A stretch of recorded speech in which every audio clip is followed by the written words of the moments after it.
Greetings, Ranger Geeks and Morphing Freaks. Welcome to the Morph-A-Mania podcast. It's time to recap and review not another, but the first 3 episodes of Mighty Morphin Power Rangers Season 2. Let's go, with baby!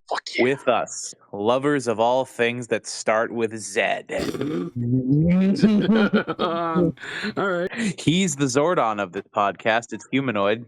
Rangers, I got something to tell. Oh, Tommy! No, my asshole! No! Yo, what the fuck? Tommy doing a Zordon? And where is his asshole? He's just a head. Tommy's gonna get canceled.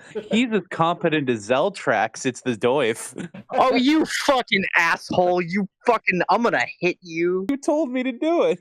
Just asshole. And it's me, Mighty Morphin Ziggy Stardust. Is a starman waiting in the sky? Now that we finished our quick introductions, we are taking a look at Season 2, Episodes 1, 2, and 3 today, the Mutiny 3-parter. It's time to begin Season 2. And much like the best alphabet, it starts with Z.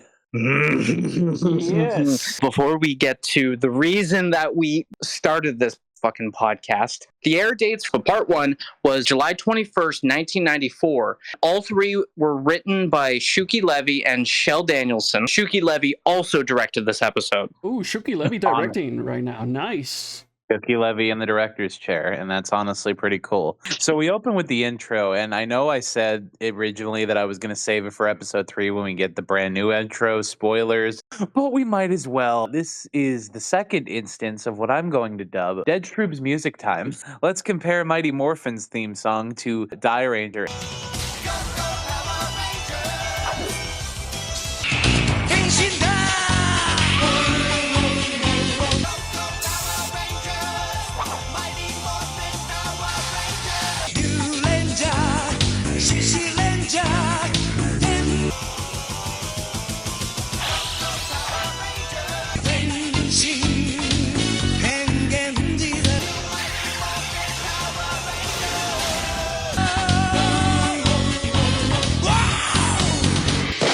Honestly, there's no comparison. DAIRANGER wins every time. Yeah, I'm a diehard fan for this song in particular. I don't know if we did that for ZYURANGER, but it's better than ZYURANGER's theme.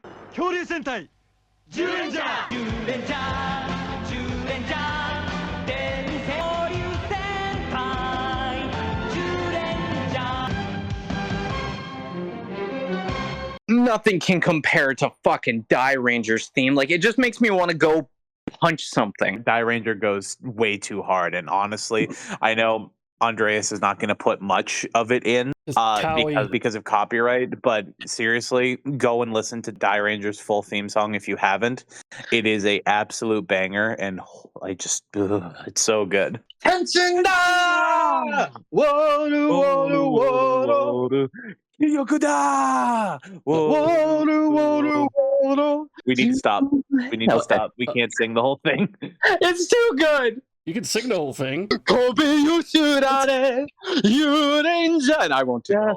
I never listened to the DAIRANGER theme, but I'll take your word for it. We will do that after the filming. Believe me, we want you to listen to this. We are dead fucking serious. All right, we'll do. And I've got to say, in all honesty, I fucking love it!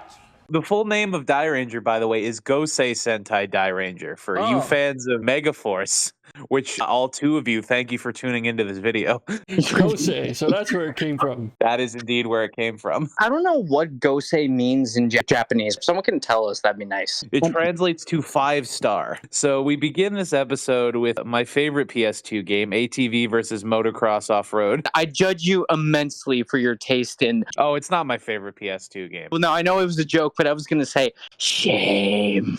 Shame. Da-ding, da-ding. Just walk me through the street naked.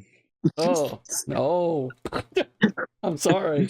Anyway, this is like some charity ATV race. Okay, fair enough. And you know, all the goody goods are there. All of them have quads. And let's Yeah, just put a pin in the fact that these things are fucking quads. Trust me, later it's going to be important because I'm going to tear my quads. So yeah, like you said, the Rangers are at a charity, another goddamn charity, and our Lord and Savior, the Lightbringer Linkara, mentioned this in one of his reviews. Like, how in the hell do these kids have time to do all these charities? You know what I did in my high school? Nothing like that, he says. I'm going to be real with you. I've watched History of Mighty Morphin Season 1 since that day. I don't think I'm allowed to shit on the Lightbringer anymore. I love the Lightbringer. I saw Linkara, the great Linkara. He did a top the fourth wall, and he talked about the famous Power Rangers rant, right? He said it'll be out when it's out. Don't you talk about me, you son of a bitch. Who said that? What is that? It's What me, is that? the Lightbringer. Well, no, you don't understand. He doesn't like it because it's based on a really, really cringe thing he did back in the day that he just doesn't want to associate with anymore. Yeah, so I'm going to go ahead and only bring it up as a joke occasionally. Otherwise, no. That cuts to the audience beating shit out of him, fucking ripping his jacket up. Bulk and Skull walk in. Bulk dressed like he's in the 2015 hit PS4 game Mad Max. Nice. Also, it would make sense if Bulk was Mad Max, because then Skull could be his like grease monkey, whatever his name is. Blackfinger. The guy who takes care of the car. He's just Fucking Mad messed up. Max's Gollum. That's a good one. Mad Max Gollum. Another notable thing to mention about this intro, Billy has no glasses, but it's mostly because he's wearing the helmet, I think. But this is the first time we get to see him without glasses, and later on he starts wearing contacts. We cut to Pandora Castle. Rita's coming up with some bullshit. And also, Scorpina's there, and that's the last time we see her until later on. Throw him out in the cold. Don't give him his jacket. Don't give. At least she said something this time. Get them, finally! But unfortunately, she gets cut off because lightning strikes. And we get the first sign of something truly terrifying, should I say, Zedifying. For fuck's sake! Goldar creams his pants a little bit because he realizes what's coming. This could only mean one thing. Lord said the true emperor has returned. As he said, the emperor of all evil has returned. True emperor has returned. You want to go ahead, Adam? Oh, we're not there yet. We cut back to the racetrack. Yeah, I can't wait. We get a little bit of action ATV racing footage with a new song.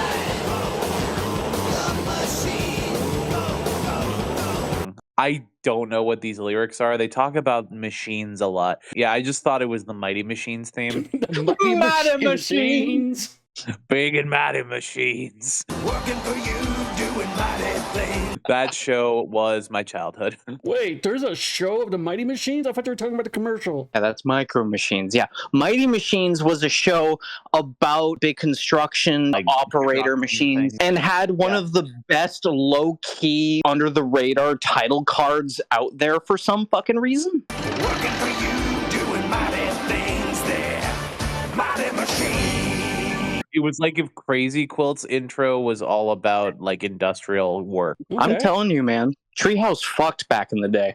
It really did. We get this song, and honestly, I didn't pay too much attention to the lyrics. It just sounded like lyrical fluff. It's mid. And it's not important because we cut back to Pandora Castle, and there's more lightning, and then there he is in the sky, the Lord of all lords, the Lord of my dreams, Lord Zed. I am Lord Zed, emperor of all I see. You have failed to complete the mission assigned to you. I will now resume command. Prepare the planets for my return. Yes! Hell yeah! Hey, come on, baby! Come on! Yes! Come on! Ah! Who's There that he is. jumping out the sky? ZEDD. R-E-R-Z-E-double-D. Wow, Mysterio. Wait. He says some shit about how he's going to be taking over. And then Rita says, I have a headache for the 20th time, the first time in this season, and I'm presuming the last time. No, there is another. Yeah, for now, I'm not entirely sure. Again, don't know, but any first thoughts about Lord Zed, bud? Ooh. Ooh, yes. Just yes. All of my yes. We're going to get into his design when we see him in full a bit later, but this entire intro is a 10 out of 10 for me. Like just shooting lightning out his hands, just truly just being forced to be reckoned with. This is why he's known as the most scariest villain to date, until later on where he becomes a joke. Oh, dear God, no! But we're not there yet. Like, he was freaking to me. I still personally say that Mesogog is the scariest, and you could say because of us as a society and what the future may hold for AI, Vengex could be the scariest. Oh yeah, but Vengex. I digress. Vengex is RPM, right? Yeah. Yes. Yeah, because if you think about it, Vengex should be the scariest by that logic. Vengex took over the world in one fucking day. Yep. He won. Yeah.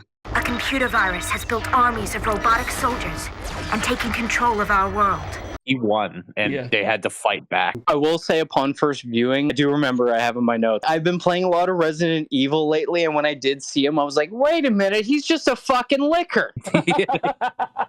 God damn it. He really is just a liquor. And I mean that in the best possible way. He's like a liquor fucking crossed with a cyborg. It's like fucking freaky, man. This is like what I think Regenerators would have looked like if Resident Evil 4 was made in like 2020. Fuck, man. So we cut back to the command center first, and we get the alarm. Zordon is freaking out. Then we cut to the racetrack. Everyone pulls over. They're like, what's all this lightning about? Ooh. Everyone's just scared at this point. We cut back to a new shot of, not calling it Pandora Castle anymore, Zed Castle. Before we continue, you forgot to mention that as soon as Lord Zed comes in, Goldar just tells Rita to fuck off. His real leader is here. I got such a headache. Deal with it. I'm going to meet my emperor. Hey, wait for me! I fucking love that. Just instantly upon fucking Lord Zed's return, he's like, fuck off, bitch. My real master's here. Yeah, it's like, deal with it. Yeah. Like someone's like, where did he go? Goldar is just like, fuck off, you fool. You know he's in his command center. He starts walking in slow-mo, and then you hear the music from Office Space. Deal with it. I'm going to meet my emperor. So yeah, we cut back to this new shot of Zed's command center in Zed Castle, and we get the Zed music. Oh. How much do you like It's a 10 out of 10 again. You know Adventures of Sonic the Hedgehog, like the cartoon where Steve Urkel voiced Sonic? Yeah. This is what I think of if you tried to make Dr. Robotnik's theme from that show menacing. It's like a pissed off version of it. I love it. It's so good, man. And I'm like, holy shit. They are building up this full shot of him, like way too much. Then we see it. Goldar walks into the command center. And by the way, the command center, also a 10 out of 10. I love the fan. I love just how it goes from like this mystical looking reader room to like a cold industrial heart. Did they go downstairs, or is this the same room and they moved Rita's shit? No, this is like a different floor of the castle, I'm pretty sure. Also, speaking of the castle, how the fuck did it take me all these years until now to realize in the front of the castle is Lord Zed's face? On his balcony, top of his balcony, is a face of Lord Zed. And on Also, the other side is Big Van Vader. Vader's shoulder pads. Back to the intensity. So Goldar walks in, everything's quiet. Babu and Squat are up in the gallery, and then they just disappear. And then we get it. The explosion. Lord Zed's throne appears in the center of the room. Shining red Z on the back of it. Slowly turns around and we get the reveal of his full design, and I'm like, take me now. And what blows people away to this day is that he is an American original villain. Yeah, he's not from DAIRANGER at all. They made their own villain for this season. Coolest fucking thing! Yes. this is one of the greatest villain designs in the history of Tokusatsu, and America did it. Because think about it. His brain is exposed, flesh is exposed. He's got the Zed mask with the visor. He's got all of these tubes that run fluid through him, presumably. His staff is a fucking snake. He is the coolest motherfucker in the history of Power Rangers. No doubt in my mind that that is not going to change until at least Dino Thunder. Yeah. Maybe, actually, thinking about it, you might also like Rancic from Time Force, because he is an exclusive villain as well. Rancic is also amazing. And speaking of coolest motherfucker, who voices him, Adam? The legend himself, Robert Axelrod. Well, he doesn't retire from Finster, because he still voices Finster from time to time. Yeah. But this is his most iconic voice, by far. Like, And even outside of this show. It's so menacing, and the way his cold, calculated voice just makes your skin crawl at times. It's so fucking good. I am Lord Zed. Identify yourself. One of the iconic villain laughs of all time. As well, right up there with the Joker.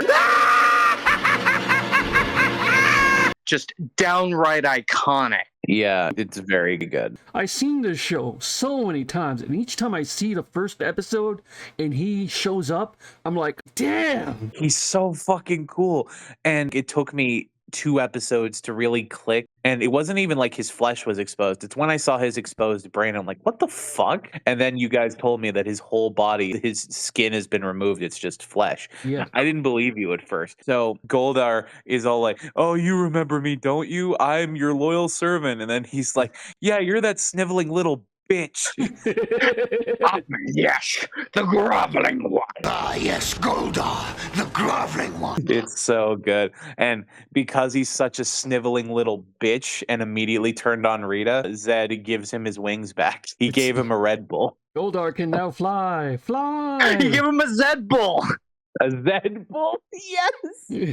Zed Bull. Oh my god. 10 out of 10. 10 out of 10. Zed Bull gives you wings. Indeed. During this scene, we get our look at 2 new people. First, we get a better look at American Squat, who does a lot more jumping around than Japanese Squat. And they're currently hiding behind a wall, Squat and Bob, right now. Yeah. They don't want to fuck with that. Zed knows where they are, and they think, what, fucking drywall's gonna save them? Probably. It's like the Kool-Aid Man. No! It's like using drywall against the Kool-Aid Man.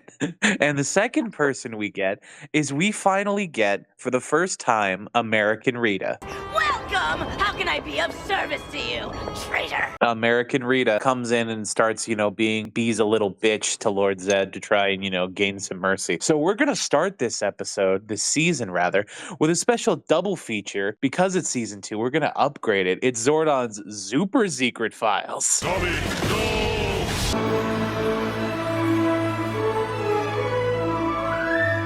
So we're going to begin with Melanie Neat, who, like I said, plays American Squat. Melanie Neat, there's very little information about her. Her only acting credit is playing American Squat for 85 episodes of season 2 and 3. That's her only credit as an actress. However, she does have additional crew. She has 3 credits where she is listed as the driver in the transportation department. In the transport. Okay, all right. Yeah, so she was like the movie actual driver. Yeah. She drove for Suicide Kings. Yeah. That is the Christopher Walken movie, isn't it? Yeah. It's Christopher Walken, Dennis Leary, Sean Patrick Flannery, and the rest. She also drove for Let the Devil Wear Black, which was a 1999 R-rated film starring Jonathan Penner. Who the fuck is that guy? And Norman Reedus. Yeah. Oh, Norman Reedus. Okay. Hey, my boy. It's Daryl. Yeah. Wow, that's like both actors fucking from Boondock Saints in 2 different movies that she drove for. Sean Patrick Flannery was Connor, and Norman Reedus was the other one. Oh my god, how can you say Norman Reedus was the other one? I didn't remember their names. I just called them the Boondock Saints. And the third film she drove for was a movie called I'll Remember April from 1999, which starred Haley Joel Osment. Walker told me I have AIDS. Who most people will know as Sora from Kingdom Hearts, and also Pat Morita, a.k.a. Mr. Miyagi. Bro, you gotta mention Haley Joel Osment was a kid in The Sixth Sense. I see dead people. Yeah, but I know him from Kingdom Hearts, so get fucked. Ah, very true. I know him as the main character from everyone's favorite actual Christopher Walken film, The Country Bears. The Bears. He was in the Country Bears. I forgot about that. Country Bears been crushed. So that's all of her roles as driver. She was also a production assistant on 5 more movies. In 1996, she was a PA for Femme Alien. Okay, I seen that. softcore porn. Head of the family. Yeah, sure, why not? I joke, I tease. She was also PA for Head of the Family. Is that another softcore porn? I don't think so. It looks to be about a head in a wheelchair. What? What? It was directed by Charles Band. Who? Oh, that's a Demonic Toys Puppet Master guy. Yeah. Can't remember any more of his films, but those are like his most famous. 3 more PAs. In 97, she was a PA for Executive Target. It had Keith David and Michael Madsen. It looks like a pretty standard action film. Yeah, I was going to say those actors did a lot of made-for-TV stuff during that time. Wishmaster. Ooh, I want to see that so bad. It's with like the evil genie, a djinn. Yes, from 97. Wes Craven film. And her final PA role, it was a 1998 sci-fi film called Kra, the Sea Monster. That was Melanie Neat. Now we move on to the slightly less interesting, but also more iconic. Carla Perez. Slightly not interesting? Okay. She doesn't have as many weird things as Melanie Neat had. Right.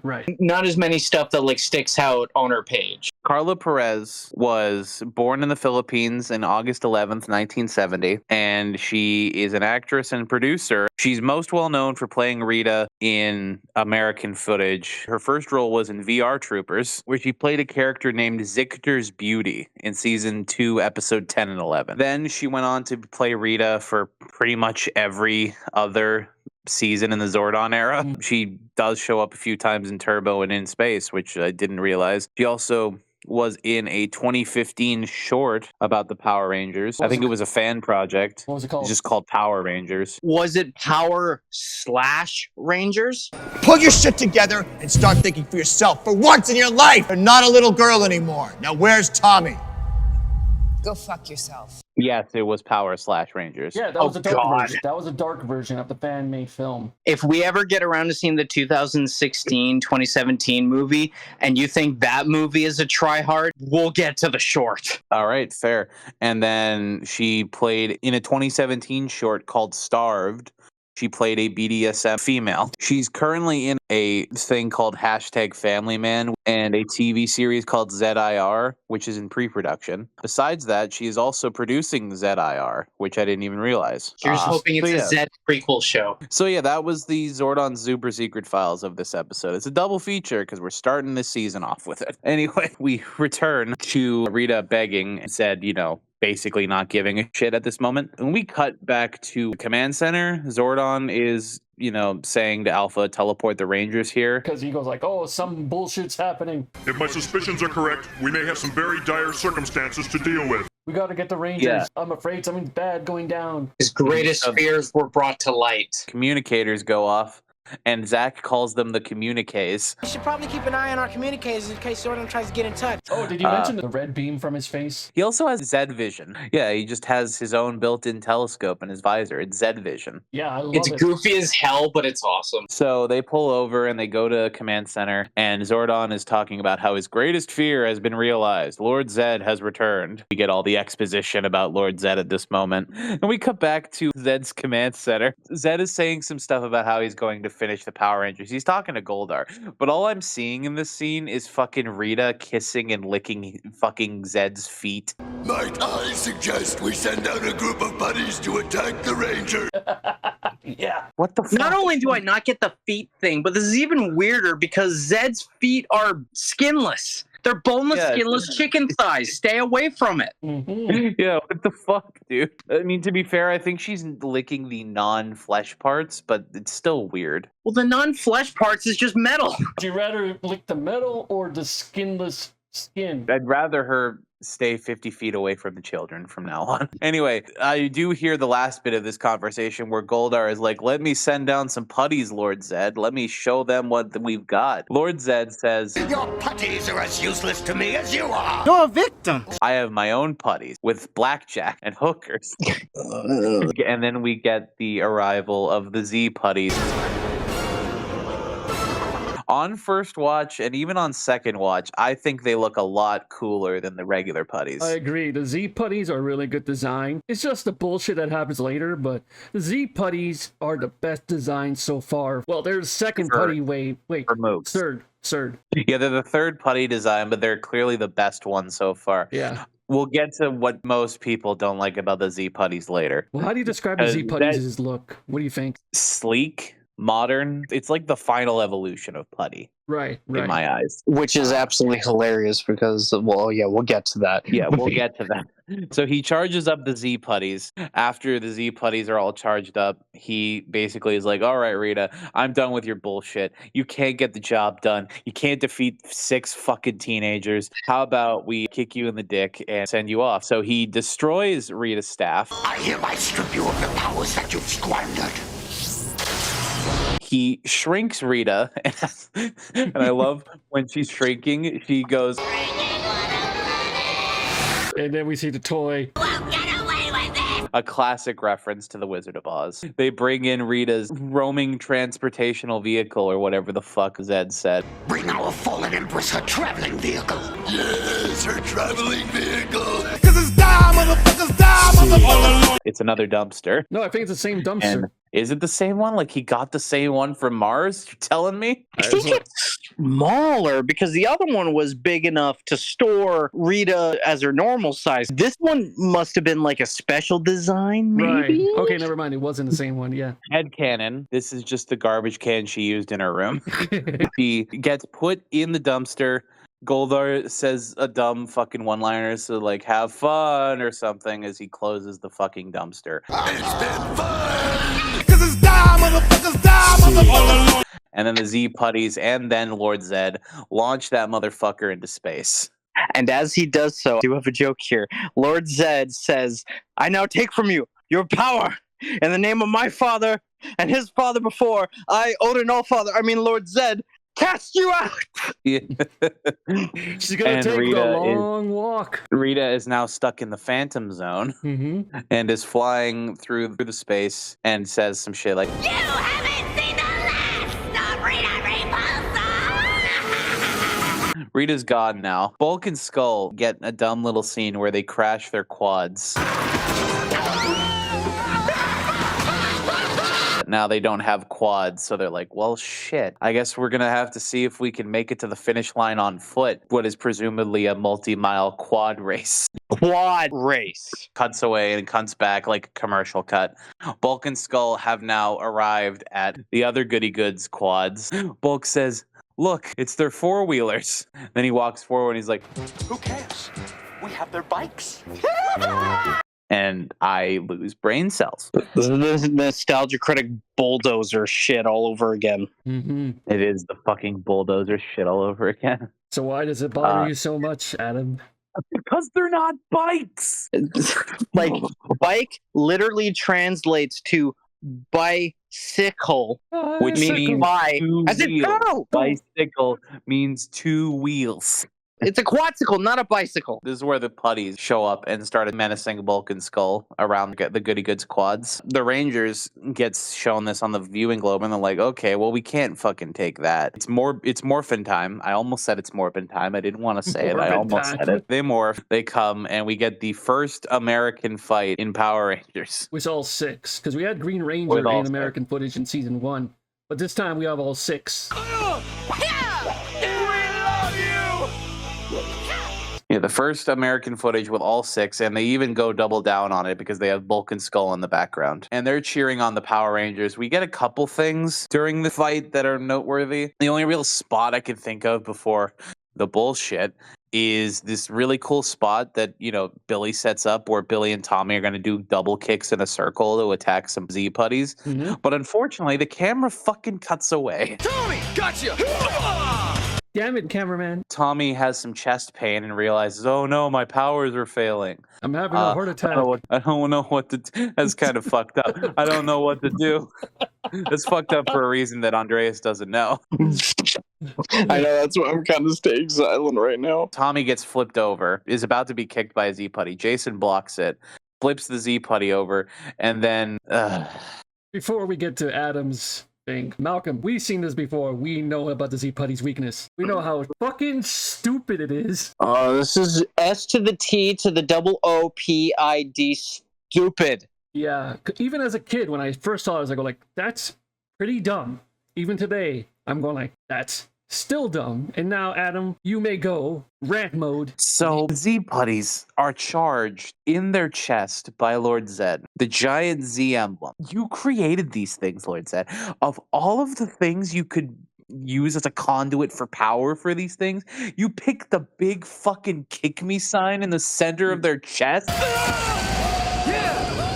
Guys, we found the answer. Aim directly for the Z. Right. Like, no. Like, if you were to cook, take let him cook. Go ahead, Malcolm.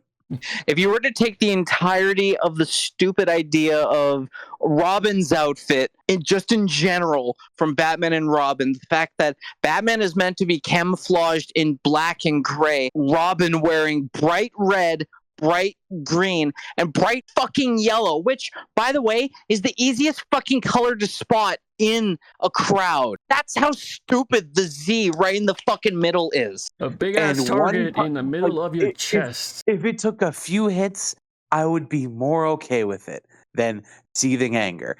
But it's one shot to the chest and they fucking disintegrate. Although Lord the Zed. way they disintegrate is pretty cool, but still, it's the goddamn middle of their chest. Lord Zed, Booby, I love you, but for fuck's sake, that is the stupidest bullshit. I want to say it definitely is the dumbest weakness of the goons throughout the entirety of this show. It's season 2, yeah. And since now they know that the Z in the middle of their chest is the weak spot, you think they'll just go and do it? No, they take their sweet ass time each and every time. That's what they could have done to justify it, is that when the Z starts glowing, that's when it becomes vulnerable. That's what they could have done. But no. They're fighting, and Billy clearly kicks one putty in the Z. Nothing happens, and he kicks him again, and nothing happens. Ah! Fucking bullshit. Anyway, Bulk and Skull are really happy. The Rangers teleport away. Bulk and Skull are like, well, The real people, man. We heard the voices. We can hear them. We can touch them. We're gonna find out who they really are. and there it is, Bulk's scheme of the season. I like this scheme because they've come up with some pretty good ideas during the season, and some of them are just flat out stupid, but they get really creative with some things. And they flat out do almost find out. It definitely is a turning point for them as well, because like they still do kind of bully things, but it's no longer constant for them. Like this is what their focus is now. We cut to Command Center, and this is another first for the fucking show. The Rangers are in their suits, and their helmets are off. That is a really cool shot that we haven't seen until now because of the obvious Sentai requirements. Bro, when I first saw this as a kid, I was like, holy crap, they took their helmets off. It was cool seeing them without their helmets. Yeah, for sure. Malcolm, what are your thoughts?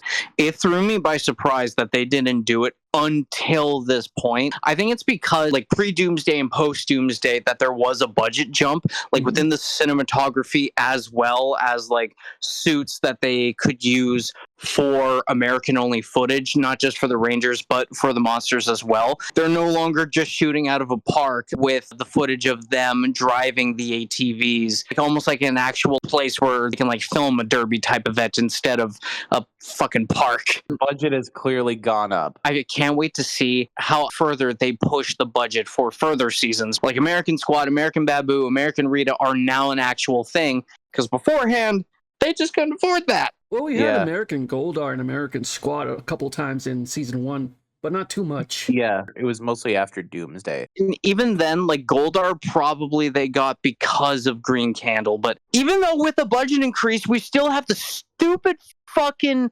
foam shield for Tommy. It looks like a fabric, honestly. I've seen some like cosplay that people do without a foam. Looks a hell of a lot. Yeah, it looks a hell of a lot better than fucking this shit. So there's more exposition about the battle with Lord Zed, and Zach says a funny line. Got a feeling it ain't Punchy Pig. I understood that reference. To be fair, that is a pretty good reference. And we immediately cut to Lord Zed's command center, where he's like, Finster's little bitch monsters are for bitch cucks who can't fucking get it up. Yep. I'm gonna make my own monster, and it's gonna be Giga Chad and rock hard. I thought you were gonna say the blackjack and hookers line again. I'm like, you used that already. He shoots a lightning strike into the lake and makes a fish become a monster. Then we get the explanation of what this monster is. And Zordon's like, oh, Lord Zed has created a monster from a fish out of the Rampoon River. and he turned a piranha into Piranha's head. And my question is, why the fuck does Angel Grove, California have piranha? As far as I know, the states don't have piranha. Oh shit, wait, actually, fun fact, I did just look it up on wildlife.ca.gov. Piranhas have been reported or collected in several states across the US and in Lake Ontario, Canada. Dude, imagine just fishing one day and then you just catch a fucking piranha. Poor young Billy, imagine if that was on his finger instead. Oh He would no. be missing a finger like Zach. So what do you Anyway, think the of Piranha- Zed's first monster in this season? I mean, I like how he makes it, but it's definitely a mid design. I get that he's trying to be more menacing because it's a piranha and not like some generic fantasy thing, which is cool. A lot of Rita's monsters pre-Doomsday was based on mythological creatures like the Minotaur, Frankenstein, and the rest. I really love the existing monsters. I don't know if it's inanimate objects. I think that comes later. But honestly, if they do it right, they can have some pretty cool monster designs for this season. So I can't wait to see what we have in store. Yeah, for sure. After they realize that the Piranha's head is now attacking the city, we get Jason's next catchphrase. Look, I'm going to do it in the Jason voice. I'm pre-warning you. He says, back to the action. Oh, Hey, no. bro, come on, we gotta get back to the action. The most iconic line now. Oh my god, now I know how Malcolm feels. So Tommy has to stay back because, you know, his powers are limited. And he had a heart attack earlier, clearly. Yeah. We teleport to the buildings district, and Piranha's head is once again voiced by Scott Page Pagter, and he's talking about melting steel beams or something because he just destroys a building, and I'm like, he's the one that did it. I never liked that building. Something going on with Tower 2.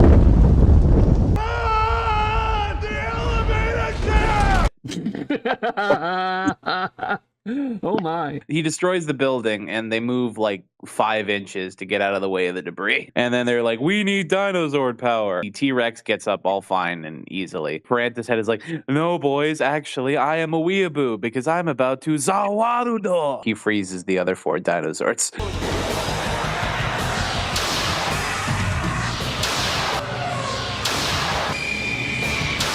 I got it. I was laughing. That was good. The dinosaurs are frozen now, and Jason's like, oh my god, the dinosaurs, they are frozen. What are we going to do? Da, da, da, da, da, da. And that's the end of part 1. Sorry that took way too long. You know, it's all good. It's all good. Dude, we're talking about Lord Zed. This is like the beginning of a new era. I understand. So, we move swiftly on to the Mutiny Part 2. Go ahead, Malcolm. July 29th, 1994. It was written and directed by the same people. All right, so we open up with the Rangers calling the Zords, but they're frozen. Today. The four of them, except for the T-Rex. The T-Rex jumps from the clouds, which is a pretty awesome shot. And immediately, the Piranha's head goes like, fuck you. He turns the T-Rex evil. And also there's a scene, I think, like right between this bit and the first bit where he freezes the Zords in part 2, where it's at command center and Goldar is like really excited that they froze the dinosaurs, and put in this shot of Goldar being really excited and pumping his arms, and I want this to be a GIF tomorrow after this comes out.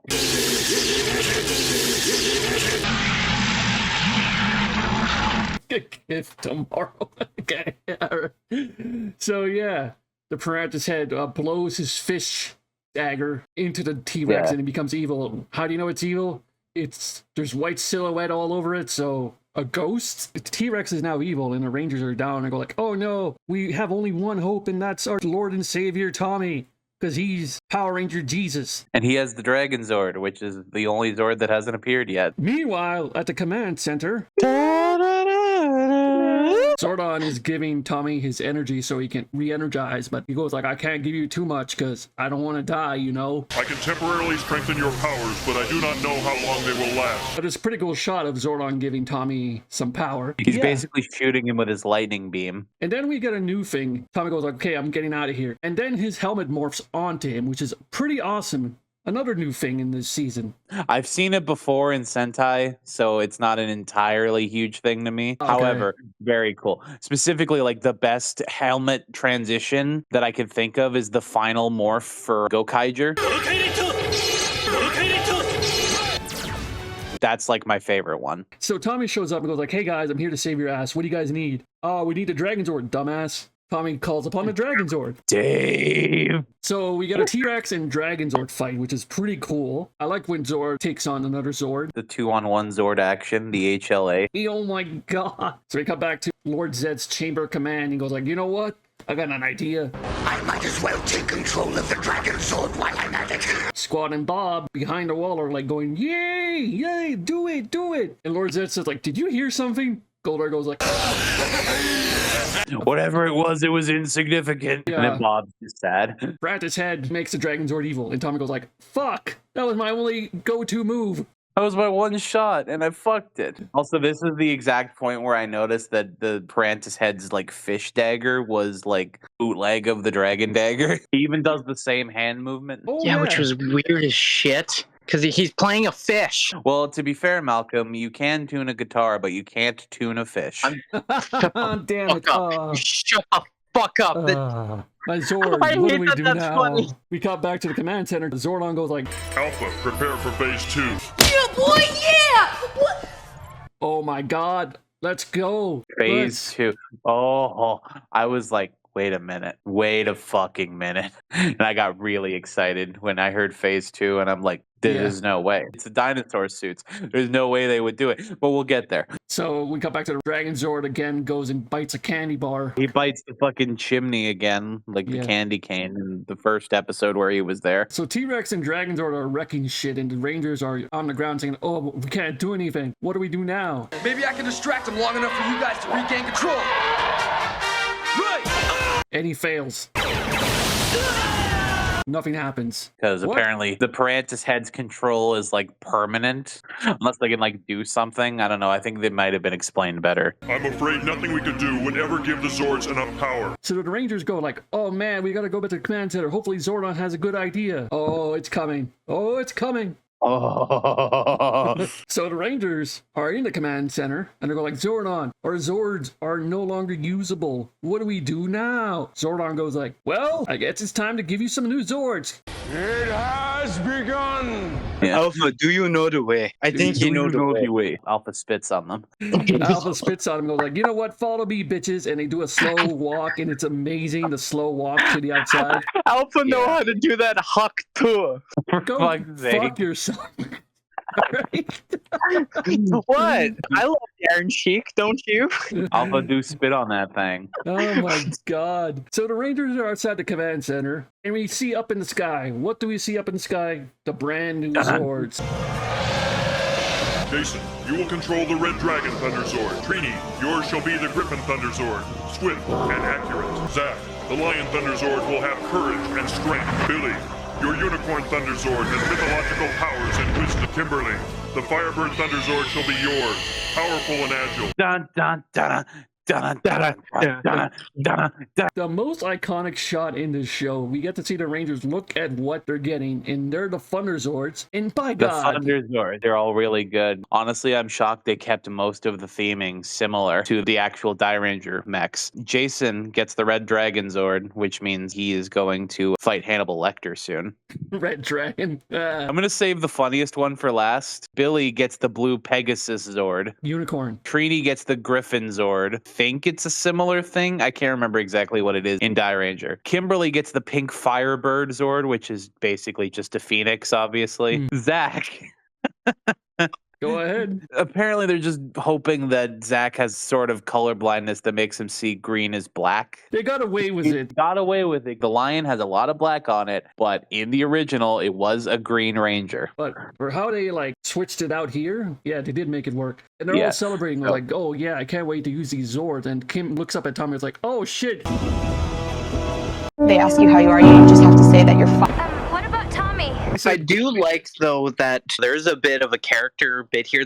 It's alright, guys. We knew this might happen. I just wish there was something I could do about it. He is legit more concerned about the Rangers needing help than legit him having his own new cool toy. And Zordon's like, shit, I forgot about him. Anyway. Oh crap, I forgot. So no Zord for Tommy because obviously there is no, well, there is a Green Ranger, but not that Green Ranger in the Sentai. Unfortunately, he will have to wait for now. And you might just need to be a little bit more patient. Alpha goes like, in order to get the new Zords, you gotta get the old Zords back, which totally contradicts himself later on. It's imperative that we regain control of the old Zords first. Yeah, it's like, why? I don't know. So they're trying to figure out how to get Zords back. Billy goes, you know what? Well, by my calculations, if we build a device that will interfere with Lord Zed's signal, we should be able to release the Zord. I think I have all the available equipment back at my lab. Jammer device. Yes. Yeah, this is where I wrote, fuck off. Hey, Billy's a smart one. Look, Billy may be a genius, but there is no fucking way he has the technology to re-establish control with ages-old machinery that Zordon created in his garage. Don't worry, we'll get to see how stupid he truly is come the next episode. So Trini goes like, I'll help you out, Billy. So Billy and Trini decide to go to the garage, and we got another new thing in this season. They touch their belt and they teleport out of there instead of using communicators. It kind of makes you think, did Billy maybe use teleportation technology in the Morphers themselves? Oh, I get it now. The power coins themselves. He must have used the energy from the power coins to make like a battery or something to put in the communicators, which caused them to teleport through the command center, almost like using a telephone wire. Brilliant! And still, where is the rad bug? No one knows. I completely forgot about the rad bug. Fuck. It flew away, obviously. Yes. They cut back to Lord Zed's chamber, and he's like saying, oh, we got them now. And he shakes his head laughing. Ha ha. The screen turns red, which I love. So we cut to Billy's garage, and Billy and Trini are working on the device, which looks like a big-ass microwave. They're putting all of this shit into like an IBM computer tower, and I'm like, for fuck's sake! Then we cut the Bulk and Skull on the ATVs, and Parantis' head comes out, sees them, and goes like, you know what? I'm gonna reverse the footage on them. They're just driving in reverse. And Yes. honestly, it's funny. We cut the back to command center, and the alarm's going off, and the Rangers go like, we gotta do something. And Zoran goes like, tough shit, you gotta wait for Billy and Trini. You have to sit right here and watch your family die. So they stop, and they go like, we're lost. We gotta go this way. Skull goes, no, we gotta go that way. I seen that tree an hour ago. That clump of trees looked familiar to me. Yeah, it ought to. We passed it an hour ago. And they go like, you know what? We might as well split up. You go your way, I'll go my way. Whoever wins gets to... The loser takes the winner out for all the pizza he can eat. So they split up. Sorry to interrupt it here, but I also noticed a bit of a character thing for Skull as well. He usually cowers from Bulk, but at this point in the story, they seem like equals. Oh yeah, he's finally standing up to himself a little bit. Skull, I happen to have the instincts of a homing pigeon. You have the homing instincts of a turkey. He's increased his power level enough. After finally getting away with murder with Willie, he finally has gained enough confidence to talk back to his... I almost called Bulk his dom. Okay. God. I'm going to dull that blow real quick by saying he went from being Krillin at the beginning of Dragon Ball Z to being Krillin at the beginning of Dragon Ball Super. So Bulk and Skull split up. We get the Rangers again in the command center still saying we gotta do something. Zordon keeps telling them to wait. Billy goes like, for fuck's sakes, let me work. We're working on it. So the Rangers decided to go, hey, you know what? Fuck this. We gotta go save the people. And they teleport out of there. Back to action. And Zed sees them. Oh, so the Rangers are trying to help out, huh? Send the putties. Putties come out. The really effective putties. One of them stands on their hand like he's a break dancer, so I just put that Z-Puttie is breaking it down sexual style. I have it in my notes that Zed is teaching the Z-Putties hip-hop keto. God damn it, Malcolm. All right, so the Rangers are fighting the putties, and they don't hit him in the Z yet. You gotta aim for the Z. You know, you gotta save time. Zach does kick one in the butt, which is hilarious. They're fighting, and the Rangers are still fighting. Bulk and Skull finally meet up with each other. Skull sees the Parantis head behind Bulk and goes like... Bulk, we need a river. What's the matter with you? The fish. A giant fish. A humongous fish. Hello, boys. And they both scream, and that's when Parantis head makes them reverse the footage, and they run backwards. The It's not the most entertaining thing that happens to them during the show, but it's funny enough. And when the Rangers are fighting the putties, we have the We Need a Hero song again, which is a pretty cool song. Not that bad of a Yeah. song. I like Fight better. Jason hits the putty in the Z, and they finally go like, hey, yeah, they have a weakness. Get them in the Z. They finally get them all in the Z. Frantis head walks up and says, how you doing? I'm gonna make the Zords destroy the rally. He walks up to them like fucking Stone Cold Steve Austin. He's like, how you doing? Are you having a good day? The Zords are like doing stuff and the Rangers are down. Alpha goes like, we have to do something. Zordon goes like, Alpha, open a communications channel to the Power Rangers. the Zords are on standby, so they're already made. The thing is, I double-checked this back in the episodes. They need to regain and be in control of the new Zords for the power transfer to basically turn the old Zords into the new Zords to become more powerful because of Lord Zedd's stronger monster. They aren't already made. However, they cannot be activated until the device allowing you to regain control of the old Zords is completed. So this is the first bullshit power transfer in this season. Jason goes like, oh no, we're not gonna make it. How are we gonna beat the Zords? You should let the professional do it. What are we going to do? Oh god, I'm going to shit my pants. Bro. Yeah. Hey, bro. Next episode. Part 3 aired August 5th, 1994. Really just did it 1 week apart. God, imagine watching this as a kid. Andreas, you watched this when it premiered, right? Yeah. This must have been a nightmare waiting 1 week between these cliffhangers. Hell yes. I was like, fuck me. It's not tomorrow. When is this? Checking every day. Still not here? God damn it. And then next week happens. It's finally here. And then part 2 ends in a cliffhanger too, and you're like, fuck!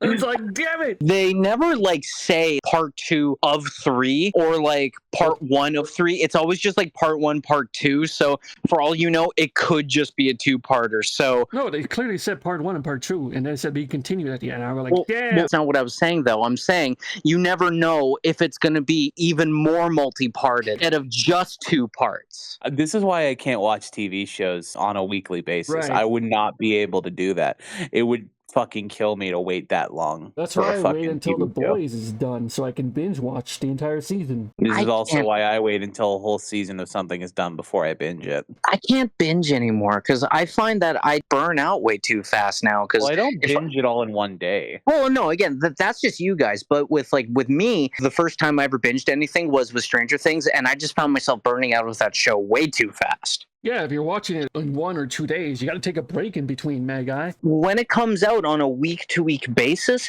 it keeps the show relevant enough in my eyes that it keeps it alive and doesn't just become a fad to talk about for like a month and then it goes away until next year. And even then, you just like, it's not as interesting in my eyes. That's just me though. Yeah. That's understandable. I respect your opinion. So before you start Mutiny Part 3, I got to mention something. We start with a new intro.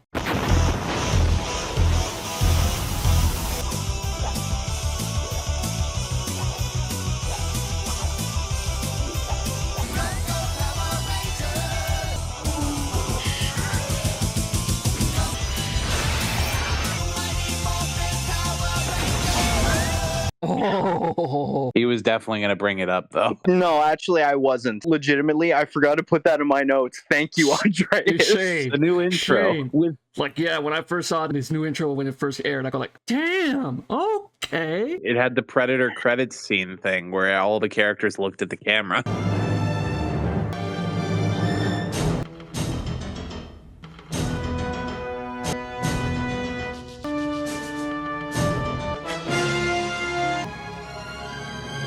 That's Except the thing. for Arnold, because he's too good for it. Fuck you. Yeah.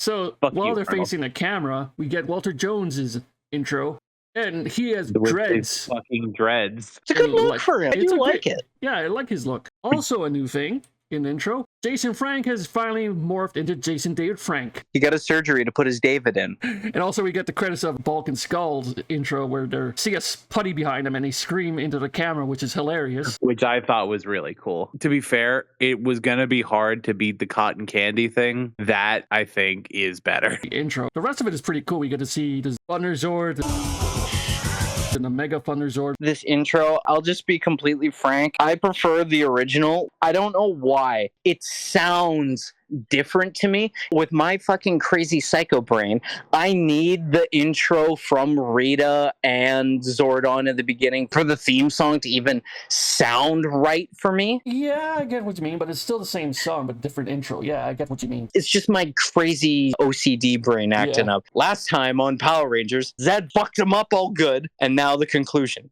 So we cut immediately back in. While the Piranha Monsters attacks the Rangers, Zordon checks in on Billy and Trini to see how jamming blocking device is going. Negative. We're still working on it. Not great, but they're doing their best. I don't know why the ADR sounds so weird, but he says something really weird. Yeah, the ADR is really fucked up. I don't get it. Why did the Zords stop attacking? Sounded like he was recording it in his bathroom. It reminds me of Garth Marenghi's Dark Place, a show that was made purposefully bad on purpose, and there's just like editing mistakes put in on purpose, crew in the background like smoking or something, and purposely bad ADR. I'm Garth Marenghi. Just leave. Funny. That cat just told me to leave. I'm Dr. Sanchez. You're a woman. My hand. That sounds like this shit. Alpha here also showing his utmost concern as per usual. Yay, yay. What a predicament. Cut back to Lord Zed's Tower of Zeror. Go to the corner. I know. I love that you're just trying to shove Zeds in whenever you can. Fuck you, Mouth Zeller. You need to stop, okay?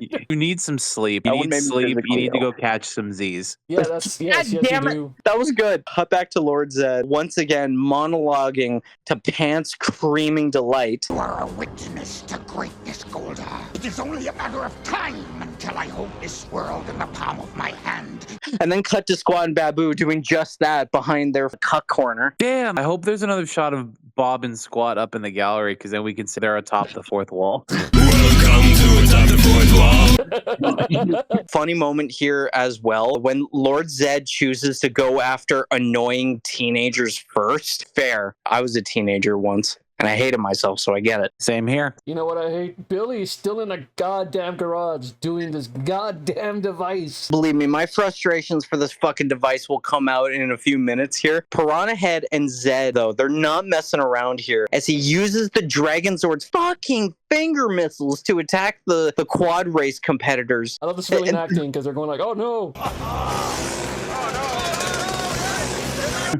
Yes, with the finger missiles, we get my favorite thing in a kid's show, actual murder. The attack doesn't hit them, though, but holy shit, it's the thought that counts. It was a warning shot. It was a big shot. I'm the big shot! God damn it, Malcolm. Now's your chance to be a big shot. You know, every time Malcolm says a pun, I'm going to say, that's bad. And when Adam says something, I'll say, that's good. That's racist. No, occasionally. We're the same race. No, I'm white. You're DOIF. Don't out me like that. Why are you doxing me again? I say that in every fucking intro. I know, it's fair enough. We cut to all the Rangers teleport to Piranha Head fighting, and Billy is having trouble with the device here.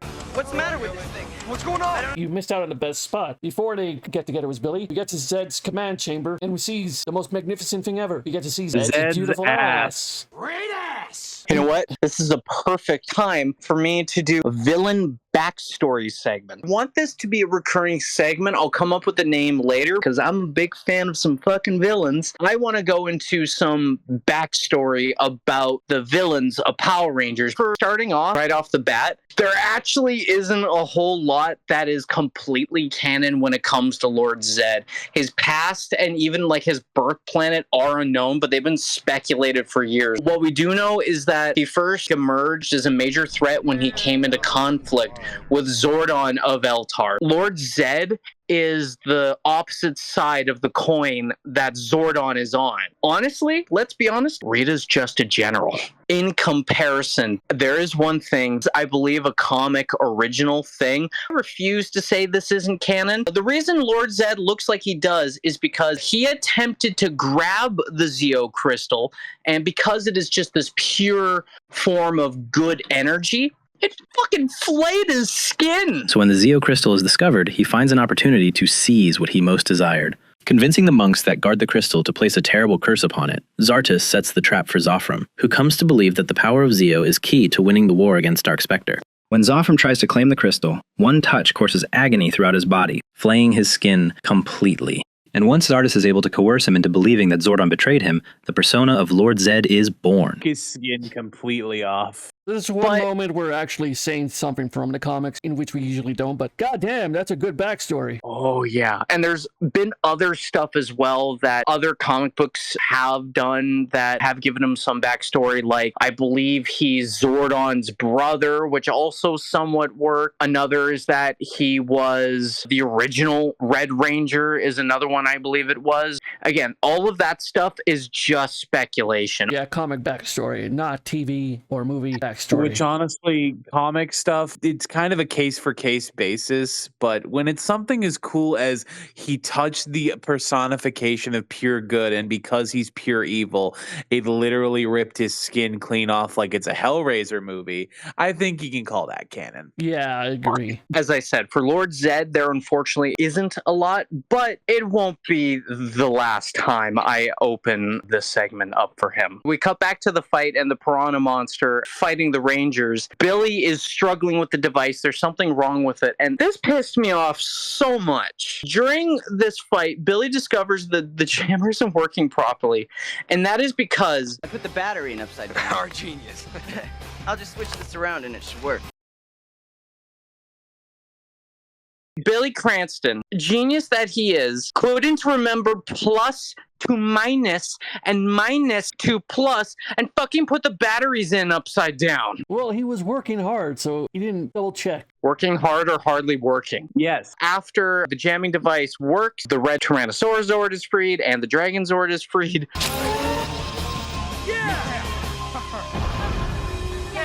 Unlike Rita, who just is not having any of this bullshit, straight up destroys the main 5 Zord. I'll strip the Zord's power and return them to the depths of the earth from whence they came.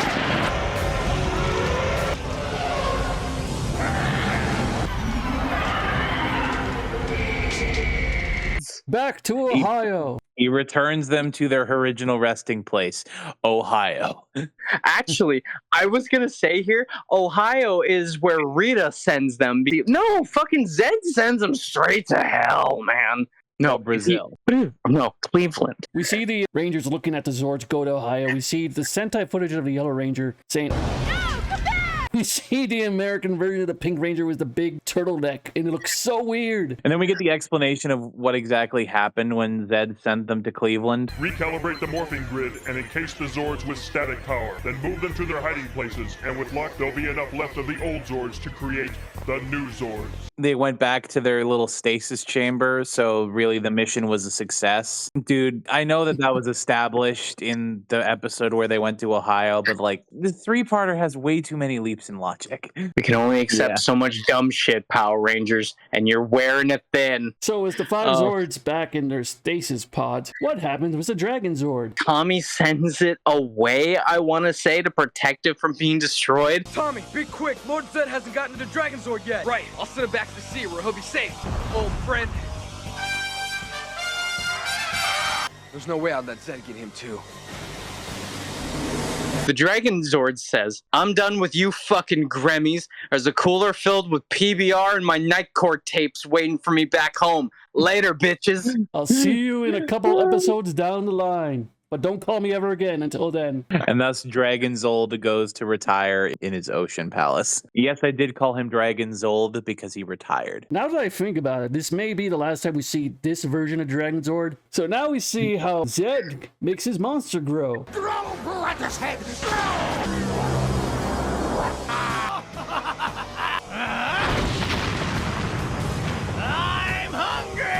The Zed bomb. This part is kind of stupid because like he could have just used his staff as well, and like we could have gotten lightning and thunder and clouds and crap, and that could have been cool, but he just throws a bomb at the monster, fucking causing it to grow big with a fucking explosion, which is stupidly hilarious. He like froze it, and the monster catches it, takes off the top and puts it on the ground, explodes, and then he grows. Oh, that's it, right. Thank you. Yeah. Honestly, still, I think it's cooler than Rita, personally. Well, there's two reasons why.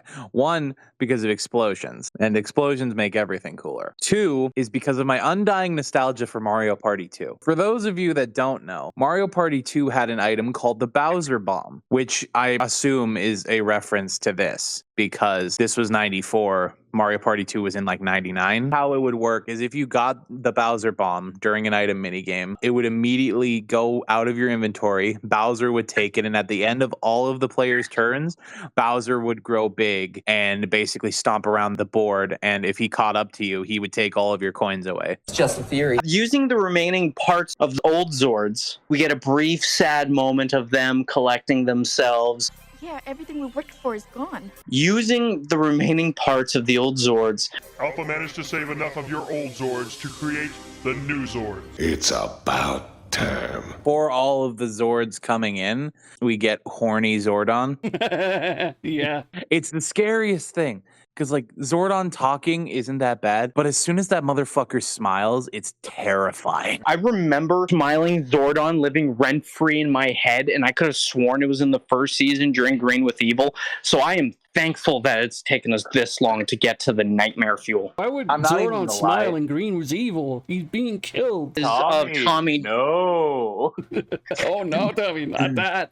Don't do that. When I saw Smiling Zordon, I'm like, I'm going to have nightmares. I genuinely had a nightmare. Smiling Zordon the night of.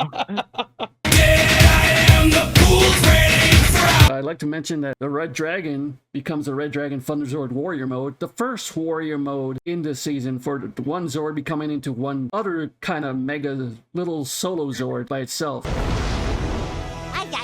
What a Zord! This will become a constant from this point on for like 6 Rangers mostly, but Red Rangers, it's more of a rarity for it to have like a solo fighting mode. It's like a warrior mode, battle mode. It's pretty cool looking how it transforms. It reminds me a little bit of Tokyuger Mech a little bit. Oh God. No, okay, now you're just insulting it. No. Okay, listen. It's not in a bad way. It's a bunch of cylindrical tubes that form a human shape. You're not wrong, but you're not right either. I hate that mech so much because it's just trains clicking together. Anyway. That's a dick. Hey, at least it's not ZYURANGER's mech where it's just a bunch of fucking Minecraft cubes.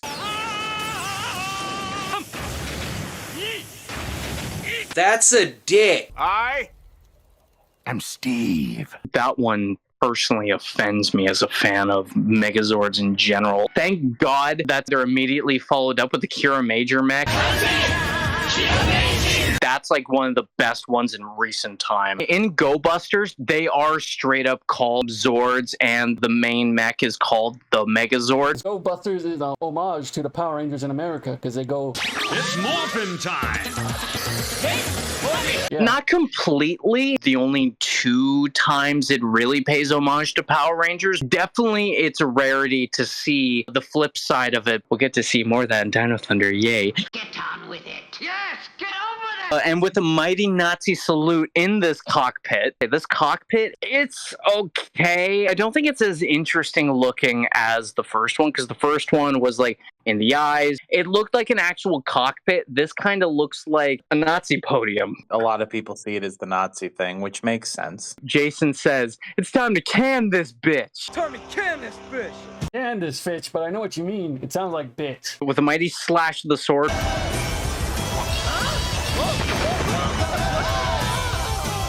Final attack thoughts? Thunder Saber is pretty awesome. Okay, so we missed a lot. I think my brain just committed suicide. Yeah, you missed out on some stuff. Yeah.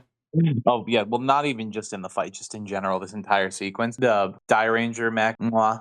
Just absolute 10 out of 10. Everything about it I love. The cockpit, yeah, it's shit and it's American. They at least try. The only thing I hate about the cockpit is that everything in it looks green, which it makes sense because it's like a giant green bubble. You could put some black in there or some white or, any color. So the controls is just a joystick. Yeah, it's just a joystick. We did not talk about the fact that they mixed the DAIRANGER and ZYURANGER footage. Yes.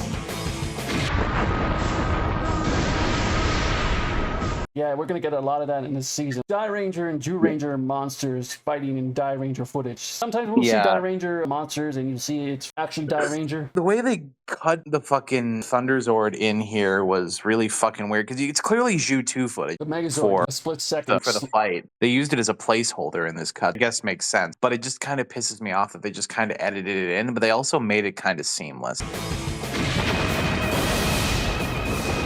I'm going to give him a pass on this one. It's really only noticeable if you're looking for it. Now that we've caught up to what I wanted to talk about. The katana finisher called the Thunder Save. It's a katana.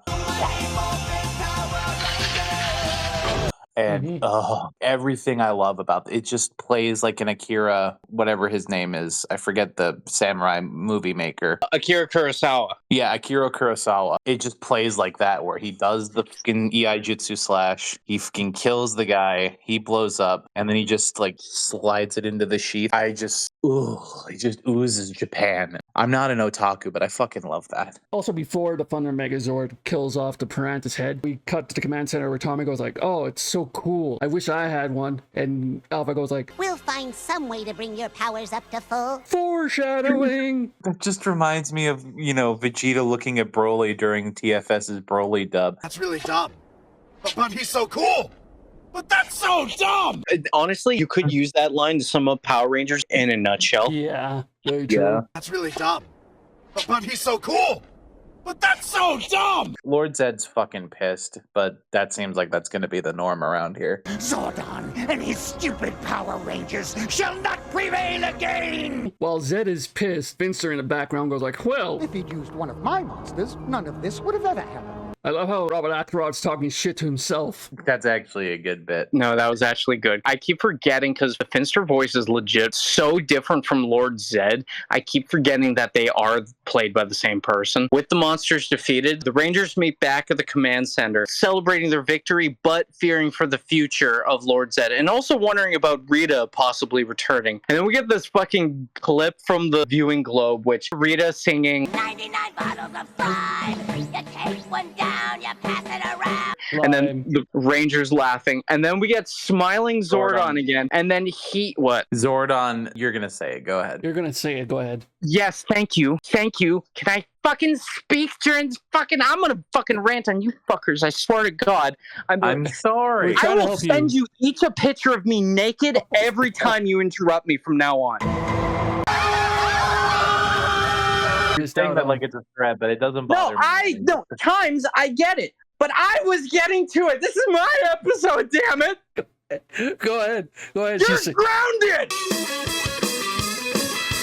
And then also Zordon singing. Slime on the wall, 99 bottles of slime. Which, to me, is as natural as Stone Cold singing. Kumbaya, my lord. It's another bald guy with fucking creepiness whenever he fucking sings. The smiling Zordon gave me nightmares. Singing Zordon is still in my nightmares. I just don't know it yet. And then at the end, we get Billy and Trini saving Bulk and Skull.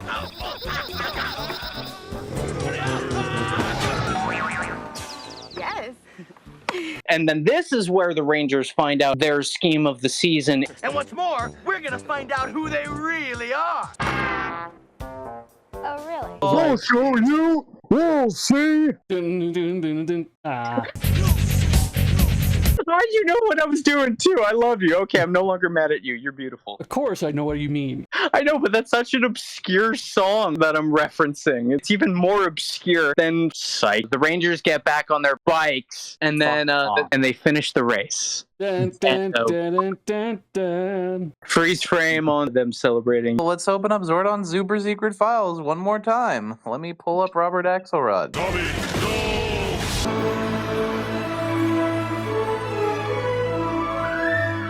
Robert Axelrod, the man, was born on 29th of May, 1949 in New York City. He was an actor and a writer, best known for, the usual stuff. Some of his more iconic roles. How many fucking things has he been in? 174. Oh boy. Damn. He has done script adaptations for a few animes, starting with Kashi no Ki Moku in 1972, which looks like it's a Pinocchio anime, and also wait a minute. What the fuck is what? Wait a fucking minute. What the fuck is that? Is fucking crazy. Curatori. Oh, that's the Dragon Quest anime. That's why. I'm gonna send you a picture later, Andreas. I want you to use this for when I say that he did the script adaptation for 15 episodes of Dragon Warrior, and you'll see it's just Native American Goku. Okay. He wrote a few things as well. A couple of fairy tale adaptations for anime, more anime adaptations, and a video called Fart the Movie. Fart the Movie? I'm a little confused about that. Okay, so his first ever role was as Brainy Smurf. You know we Smurf the moral tale, by which a smirk in the hand is worth two in the bush, and besides is by smirking that you... In the 1983 English version of The Smurfs and the Magic Flute. Then he did a bunch of anime stuff, moving on and swiftly on until we get to the next important thing in his lexicon. He was in the TV movie Bates Motel as a sheepskin salesman. He was in Akira, like most people that were related to Power Rangers. There's his probably first big role. He played Jennings in The Blob. The 80s? The 1988 Blob. Oh, that's a good one. That one has Shawnee Smith as well. Amanda. From Saw. That was probably his biggest thing at the moment. He was in the Dragon Ball TV movie where he played a character named Lord Wuzu. That's like Dragon Ball, so I'm going to allow that. There's Fart the Movie. What the fuck? I don't know what it is, and I honestly don't want to know what it is. Mighty Morphin Power Rangers, the movie from 95. That's him? Wow, they changed his voice there. Okay, but okay. Yeah, he plays Zed in that. No need to wake him. In fact, why don't you take a little nap yourself? There's a bunch of directed VHS videos like Lord Zed's Monster Heads, which is just his different monsters, and the Ninja Quest is just a 5-parter for the season 3. He was in all 141 episodes of Mighty Morphin, where he played Finster and Lord Zed, obviously. He was in 20 episodes of Zeo, where he also played Finster and Lord Zed. Holy shit, he was Microchip in Spider-Man. Don't do it, Frank. Please, don't do it. Seriously? He was Microchip in the 90s Spider-Man. And Piranha-Con and Beetleborgs. Yes, he was Piranha-Con in Beetleborg, Season 2, Episode 16, Son of Frankenbeans. He was Lord Zed in Space. I didn't think he would be in Space. He's in like 3 episodes of In Space. In Lost Galaxy, he plays a character named Mutantrum in Season 1, Episode 6, The Lights of Orion. Moving on, he was in Digimon the Movie, where he was Armadillomon. Yeah, that's something. Okay, in Time Force, in Season 1, Episode 31, he played the Thin Man. I think that's it for Power Rangers. He was in an episode of Tim and Eric Awesome Show. Great job. That's crazy, actually. 1,000 Ways to Die. I see it now. Well, he was a drug addict junkie in Season 4, Episode 6, Better Them Than Us. Now I need to go find that episode and see if I can see him. He played himself in Tim and Eric's $1 billion movie from 2012. He was in a Faith No More music video called Sunny Side Up. He was in Check It Out with Dr. Steve Brule. What is that? That's another Tim and Eric show. Holy shit, those guys did a lot of different shows. He was in Ultraman Ginga, the movie. He played Ultraman King. When? Oh, this movie was in 2009. Oh my god, I didn't even notice that. Jesus. It looks like he did the American dub of it. He's been in a lot of things. Robert Axelrod, you are a great inspiration and a person that was a big influence on this series. Unfortunately, Robert Axelrod is no longer with us. He died on September 7th, 2019. He was 70. Rest in peace, Robert Axelrod, you legend. You. Rest in power, Robert Axelrod. Yeah. R.I.Z. Rest in Zed. Oh my god. Because it was R.I.P., so R.I.Z., but... Stay off the weed! Yeah, I like the attempt. Yeah, there was an attempt.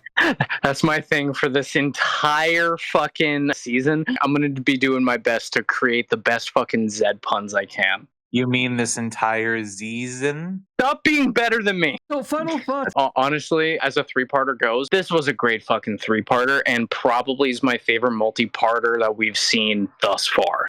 My thoughts, it's great seeing Lord Zed again, especially years later. Never noticed the Lord Zed face on the front of his castle, which how I did not notice that until now, but whatever. Seeing the Thunder Zords and the foreshadowing of Tommy. Great episodes. My thoughts. Holy shit, I'm pregnant. Oh my. So thoughts on, I'm gonna try and separate my thoughts on Lord Zed versus my thoughts on the actual episodes. Bear with me. Lord Zed is a 10 out of 10. Everything about him is 10 out of 10. His design, his voice, his fucking laugh, his new place, his details in his new place, the whole backstory with him and losing his skin, his monster creation, his monster growing, everything about him is a 10 out of 10. I fucking love him, and he is now my best friend. Hey! That's a joke. No, it isn't. He really means it. Okay, Andreas, you shut up. Okay, look here. I can lock I'm you joking. up in the banister again. Did you just say you were threatening to lock him in the ottoman again? Yes. I didn't even process that. Yeah, it's because he didn't say ottoman. He called it a banister. Yeah, wait. Those are two different things. One of these things is not like the other, Andreas. Yeah.